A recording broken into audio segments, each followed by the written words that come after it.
In today's video, I'm going to teach you how to export Schwab tax documents. By the end, you'll know exactly how to download official tax forms as PDFs and how to export transaction data to a CSV or Excel-friendly file for analysis or import into tax software.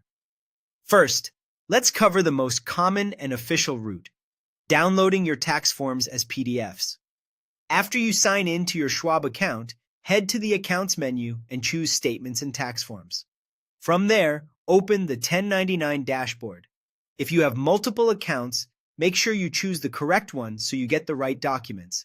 You'll see the available tax forms for that account, such as the consolidated 1099 or a 1042S, depending on your situation. Click the form you need, then select Download PDF. This PDF is the accepted official version for filing and for sharing with your tax professional. If you don't see a form you're expecting, it may not have been issued yet for the tax year. Forms are released on a schedule, so check back later. After downloading, consider renaming the file with the tax year and account nickname to keep things organized. Now, if your goal is to work with the underlying numbers in a spreadsheet or to import data into tools like TurboTax, Excel, or TaxAct, you'll want a CSV export. Go to the Accounts area and open History. Choose Realized Gain/Loss, then set your date range to match the tax year you're preparing.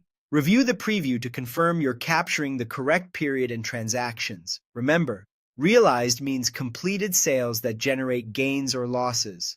When everything looks right, click Export and save the file as a CSV. This file can be opened in Excel or uploaded to compatible tax software. It typically includes details like trade dates, symbols, quantities, proceeds, and cost bases, which are essential for reconciling capital gains and losses. A few important limitations to keep in mind. Full statements and official tax forms are generally provided only as PDFs. You won't typically find a CSV for those documents.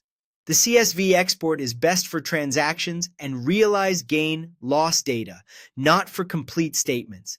And when it comes to filing with tax authorities, always rely on the official PDF tax forms, even if you use a CSV to help with calculations or imports. That's it. Use PDFs for your official records and CSVs when you need flexible data for analysis or software. Keep your files organized and stored securely, and you'll be set for a smooth tax season.